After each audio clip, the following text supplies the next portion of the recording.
Over the last couple of months I've been shooting way more black and white film than I've ever did before. Let me explain you why and why this is my go-to black and white film stock. Welcome to another episode of Let's Talk It Over.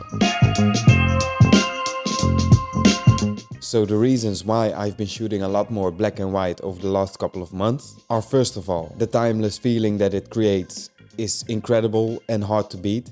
But sometimes I'm thinking I'm missing out on color. But after seeing the results, that feeling goes away really quick. Another big reason is that I can push the film 2 stops to 1600, which means that I can shoot way lower lit situations. This helps me getting the shots that I wouldn't get otherwise. The last reason is when I switch from color to black and white, I'll have to think differently, being more mindful of contrast and shapes instead of colors that makes the image interesting.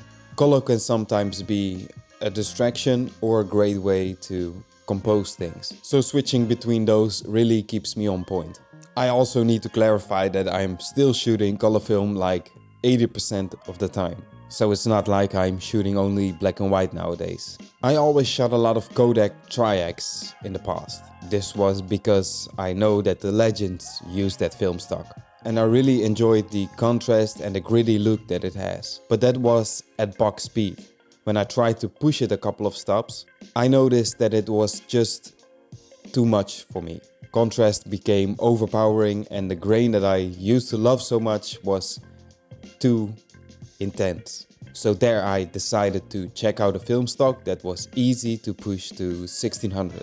Long story short, Ilford HP5 stole my heart and therefore it has been my favorite film stock or black and white film stock for the last couple of years. First I started that film stock just at box speed to see how that goes and what the character is of that film stock. I quickly noticed that it was very flat and therefore amazing to push in development. Of course it was an easy fix in Lightroom by adding contrast, lowering the shadows and upping the highlights, but that was not really what I was going for. I wanted a faster speed film with some nice contrast and grain. So that's when I decided to push this film to 1600 for a couple of weeks and see how that goes. And I was not disappointed at all. Every time I got my negatives back from the lab and I started scanning them, I was amazed by how much detail and dynamic range was still present in the film. Unlike Tri-X where the shadows were completely gone. So week after week, in a lot of different situations, low lit ones but also in bright sunlight, I made the decision to commit to this film stock. Together with Kodak Portra 800, this has been in my everyday carry ever since. So what does it cost? Ilford HP5 in 35mm goes here in the Netherlands for around €9. And I know, right? For a film stock that sounds really cheap. Portra 800 is more than double that price and the Kodak Tri-X goes for around €13, which is of course a lot more. Normally I buy film in bricks, which are 10 boxes of film, and that means that I would pay €40 more for a brick of Tri-X instead of HP5. And I like the Ilford film better anyways. By the way, these are just my opinions. Let me know in the comments if there is a film stock, a black and white film stock that you just love to use and that is in your daily carry. The costs for developing black and white film are a bit different than for color film, or at least at the lab where I develop all my film. So normally developing a roll of 35mm color film costs me around $4.95. And after that they send me back the negative so I can scan them using my DSLR method. Got some videos about that which I will link down below if you're interested. It's very cost efficient in the long run. Developing a roll of 35mm black and white film cost me around $9.95. So that's already a bit more expensive. But that's also at box speed. I'll need to ask the lab to push the film 2 stops, which will also add €2, coming up to a total of almost €12 a roll, just for development. Which will mean that a roll of Ilford HP5 will set me back a total of €21.